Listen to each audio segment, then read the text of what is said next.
We care about the truth. And we should. Knowing how to separate fact from fiction is crucial to making good decisions. The million-dollar question is, how do we do it? For me, it often feels like I just know the truth when I see it or hear it. So let's put this to the test. Sharks existed at least 10 million years before trees did. What do you think?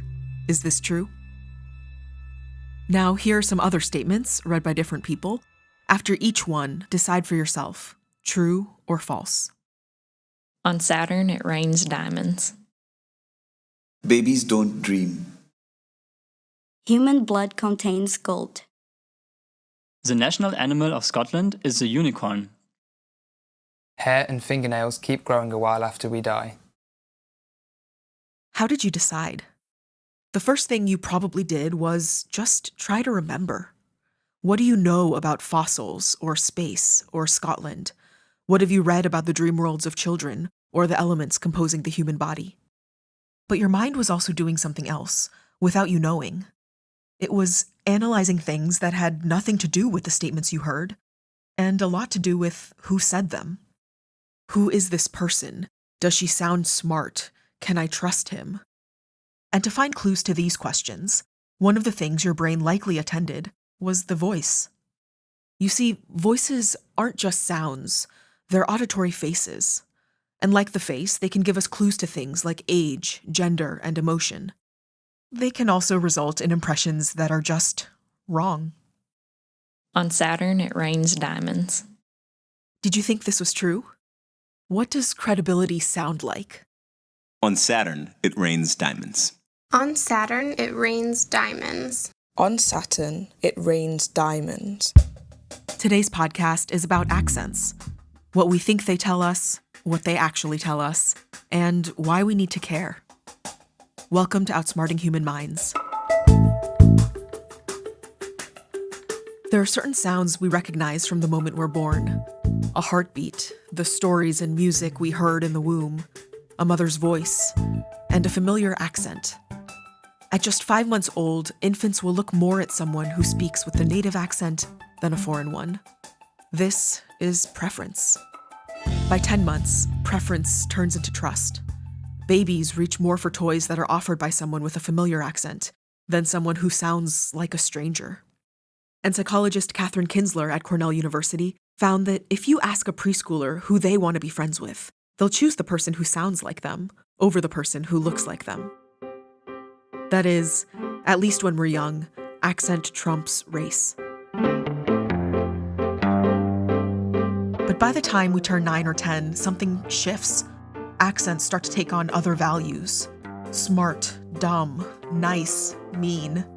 A 5-year-old may tell you he wants to be friends with someone who sounds like him.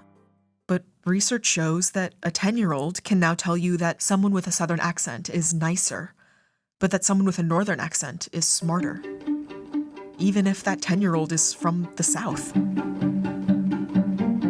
That's where logic breaks down. Of course, people who live in different places will develop different accents.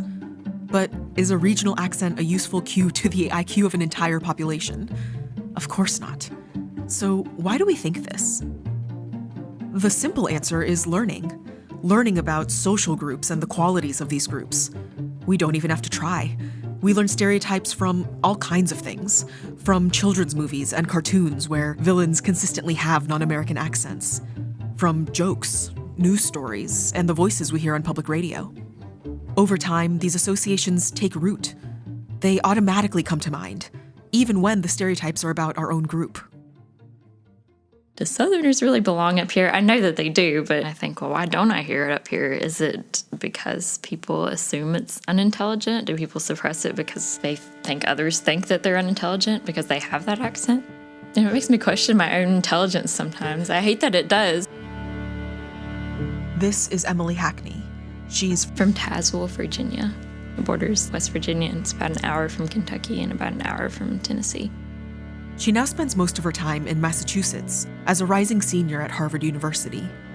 As we were developing this podcast, we came across an article Emilee wrote for the student newspaper. In it, Emilee writes about the fact that she's only heard one other Southern accent on campus. and how she briefly tried to suppress her own to fit in. I tried. I really did try. It just came out sounding so strange in my mouth. And I don't know, I feel so pretentious when I do it. When I first heard this, I thought, what? Nearly 20% of Harvard's undergraduate population comes from the South. Is it really possible that so many people could be doing this? But as I read more about accents, I realized how common a story this was. Recently, I listened as a managing director of a Fortune 500 company spoke about her Hispanic accent. She said she had lost count of how many times she'd interviewed for positions and watched her interviewer decide she was, quote, dumb, as soon as she started to speak. Newscasters of color have been told to lose the accent if they hope to make a career in broadcasting. And entire industries exist to train everyone from actors to call center employees to get rid of their accents. Hi, this is Deanne, and how may I help you today? Whether we're aware of it or not, the accents we hear do influence our judgments. It can happen all the time. Do I trust this medical diagnosis or seek a second opinion? Is this business pitch worth investing in? Does this eyewitness seem reliable? Research suggests that, in part, the answer to all these questions is, well, what do they sound like? The data on accent bias are strong. A review conducted in 2012 looked at over 100 analyses across 20 studies. The overall takeaway was clear. People who speak with a standard accent, that is, the one spoken by the majority or the socially advantaged group, they're seen as more intelligent, high status, competent, and credible than those with accents that are not standard.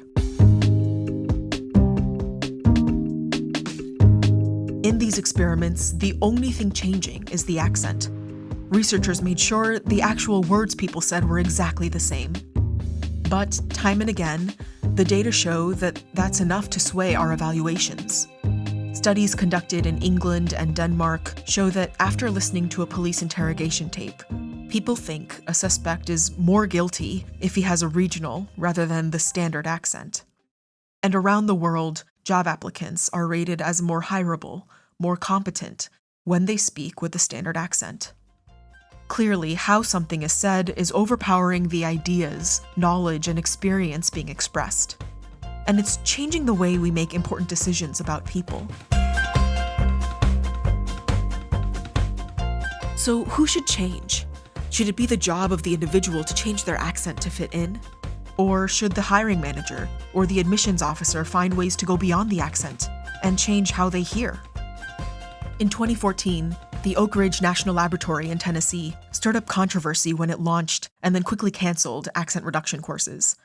Stories like this seem to suggest that right now, our society does believe that it's up to us, the listeners, to improve our decision-making by adjusting our minds.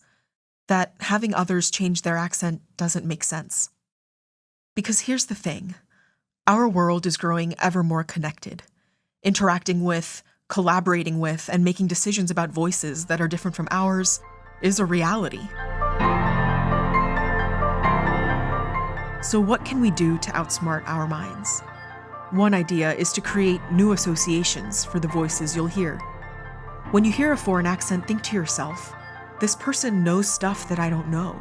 Or, without this person, I'm stumped. I can't solve the problem before me.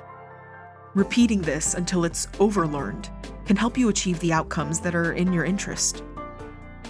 Next, ask yourself, what's the content here? And find ways to set aside how it's packaged. For instance, take notes. This will help keep your focus on the message. Refer back to these as you make decisions rather than relying on your memory of what was said. And when gauging someone's competence or hireability, look for concrete data. What are the sales numbers, the years of experience? What did the person actually achieve? This will help you attend to content over style. Lastly, it's worth reminding ourselves that no matter where we grew up, we all have accents. I once read a BBC article where employees at a call center in the Philippines were asked, "What's the hardest part of the job?" Their answer? Training themselves to understand the dozens of different accents of the people calling in. This gave me a new perspective. I may come across one new accent when I call in for support, but that person may have to navigate hundreds each day. So run through these the next time you meet, interview, or interact with someone who sounds not like you. Because if we want to trust the right people, Find the best talent. And come across the best solutions. Accent is a silly thing to filter by. Outsmarting Human Minds is a program founded by Mahzarin Banaji, devoted to improving decision-making using insights from psychological science. Support for this episode was provided by PwC and Harvard University. This episode was developed by Olivia Kang and Mahzarin Banaji and featured Emilee Hackney. Special thanks to the Bach Center's Learning Lab studio at Harvard University. Sound editing and mixing was done by Evan Younger. Music was composed by Miracles of Modern Science. For references and related materials, go to outsmartinghumanminds.org.